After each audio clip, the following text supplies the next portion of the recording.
అందరికీ నమస్తే. సహజంగా మన జీవితంలో మనకు ఎదురవుతున్నటువంటి ఫెయిల్యూర్స్ కావచ్చు, అపజయాలు, అదేవిధంగా మనకు ఎదురేటువంటి నష్టాలు, కష్టాలు, మనకు ఎదురేటువంటి కొన్ని ప్రతికూలాలు, వీటన్నిటిని ఒక్కసారి కనుక మనం తరచి చూస్తే వేటి వల్ల ఇవి ఎదురవుతున్నాయి అంటే నిజానికి కాలం పెట్టే పరీక్షలు కొన్ని మాత్రం ఉంటాయి. అయితే ఆ కాలం పెట్టే పరీక్షలకి కూడా ప్రత్యక్షంగానో పరోక్షంగానో మన ఆలోచనలే కారణమవుతుంటాయి. కొన్ని మాత్రమో ఒక ప్రకృతి వైపరీత్యంలాగా అన్ఎక్స్పెక్టెడ్గా మన జీవితం మీదికి ఒక తుఫాను లాగానో ఒక ఎదురుదెబ్బలాగానో వచ్చి పడతాయి. కానీ మనం ఎదుర్కొన్నటువంటి ఎక్కువ సమస్యల్లో, ఎక్కువ మానసిక సంఘర్షణల్లో, ఎక్కువ బాధల్లో కారణం ఎవరు అంటే మనమే కారణం. ఇది నిజం. వినడానికి కాస్త కష్టంగా ఉన్నప్పటికీ కూడా మనం అనుకుంటాం మన కష్టాలకి, మన బాధలకి, మన కన్నీళ్ళకి, లేదా మన అపజయాలకి ఇంకెవరో కారణమని మీరు అనుకుంటుండొచ్చు. అందుకనే చాలామందిని కదిలిస్తే టన్నుల కొద్దీ భారీ డైలాగులు వచ్చేస్తుంటాయి. ఏంటి, నాకు పరిస్థితులు అనుకూలించడం లేదు, లేదా నన్ను ఎవరూ ప్రోత్సహించడం లేదు, లేదా పలానా వాళ్ళ వల్ల నేను ఇబ్బందులు పడుతున్నాను, లేదా పలానా మా బంధువులు నన్ను అలా దూషించారు, నన్ను అవమానించారు, ఆ ఆలోచనల నుంచి బయటపడలేకపోతున్నాను, నేను చదవాలి అనుకుంటున్నాను కానీ చదవలేకపోతున్నాను, ఇలా ఎప్పుడు యాక్టివ్గా ఉండాలి అనుకుంటున్నాను కానీ ఉండలేకపోతున్నాను. ఇలా అంటే మనం ఎదుర్కొనేటువంటి సంఘర్షణలకి కారణాన్ని మనం చాలా వరకు ఇంకెక్కడో వెతుకుతుంటాం. ఫలానా వాళ్ళు చేయబట్టి నేను ఇలా ఉన్నాను అని. అయితే ఇది 100% అబద్ధం.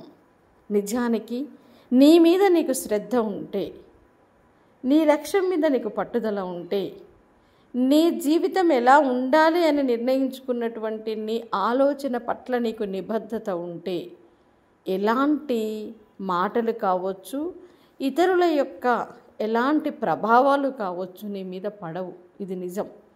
మనం స్ట్రాంగ్ ఉన్నంతసేపు ఎలాంటి నీడలు కూడా మన మనసు మీద పడవు. ఒక్కొక్కసారి కాస్త మనసు చివుక్కుమనే సంఘటన ఎదురవుతుండొచ్చు. ఎంత కష్టం వచ్చినా నీకు నువ్వు ఎంత తోడ్పాటు ఇచ్చుకుంటున్నావు అనేది చాలా ఇంపార్టెంట్ ఇక్కడ. నిజంగా నేను ఆలోచనల్లో నుంచి బయటపడలేకపోతున్నాను అనే ఒక మాట ఉంది చూసారా, ఇది మనకే తెలియకుండా మనకి చాలా డ్యామేజ్ చేస్తుంది. ఎందుకు బయటపడలేరు ఒక్కసారి ఆలోచించండి. పోనీ మీరు ఆలోచిస్తూనే కూర్చున్నారు, గంటలు, రోజులు, నెలలు తరబడి ఆలోచిస్తూ కూర్చున్నారు. మీరు ఆల్రెడీ నష్టపోయి ఉన్నారు, ఆల్రెడీ ఫెయిల్యూర్స్ని ఎదుర్కొని ఉన్నారు.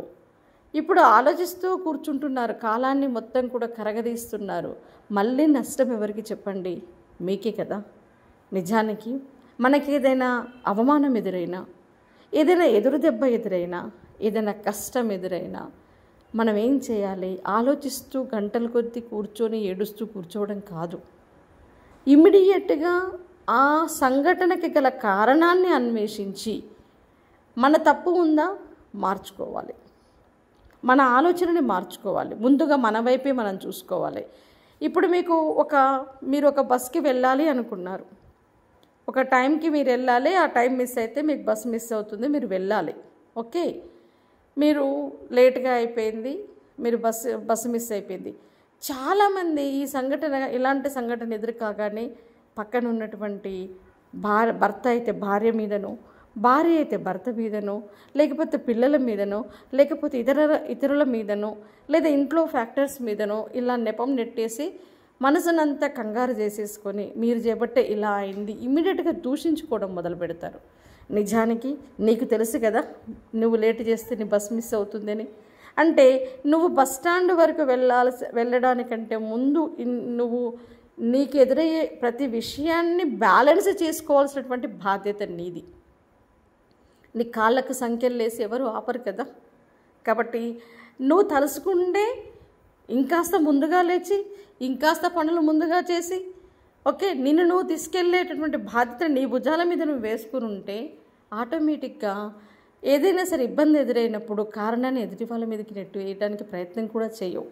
అంటే మన పట్ల జరుగుతున్నటువంటి ప్రతి అంశానికి బాధ్యత మనమే వహించాలి. అలా కాకుండా ప్రతి విషయానికి నెగిటివ్గా ఆలోచిస్తూ అలా కూర్చున్నప్పుడు ఏమవుతుందంటే ఇక నువ్వు అక్కడితో ఆగిపోతావు. ఎందుకు అంటే నీ ఆలోచనలే నీ కాళ్ళకు సంకెళ్ళు వేస్తాయి, నీ చేతులకు సంకెళ్ళు వేస్తాయి, నీ మనసుకి పొరలు కప్పేస్తాయి. నువ్వు అక్కడే కూరుకొని పోతావు, బావిలోనే కూరుకొని పోయినట్టుగా ఉండిపోతుంది జీవితం మొత్తం కూడా.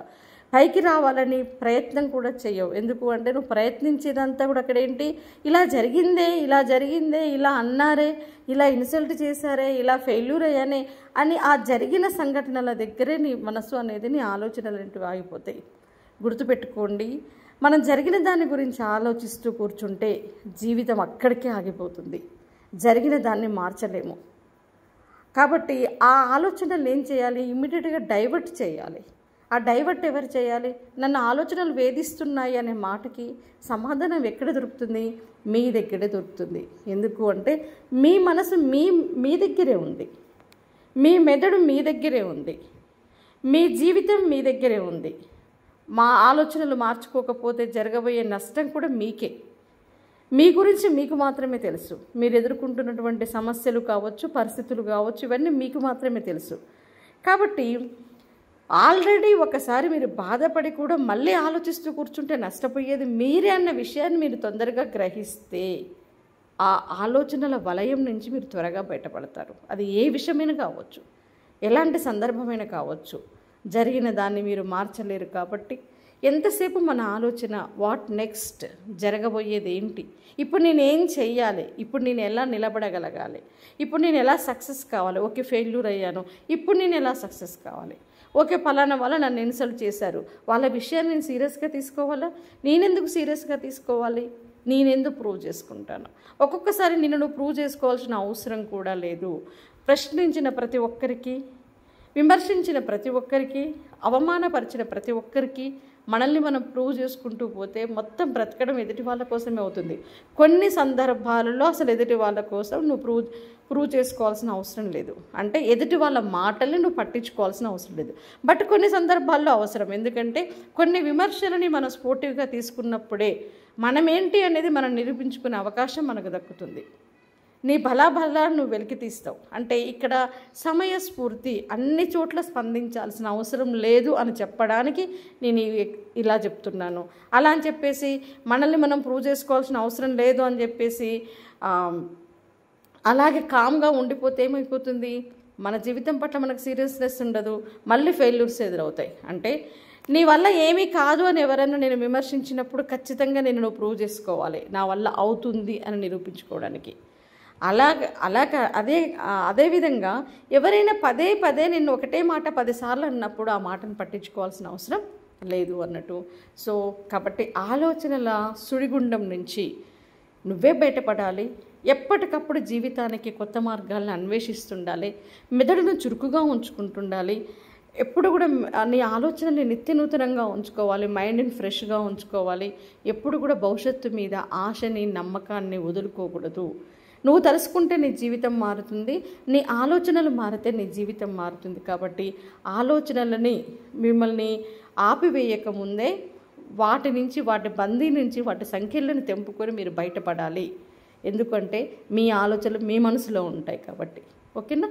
All the best.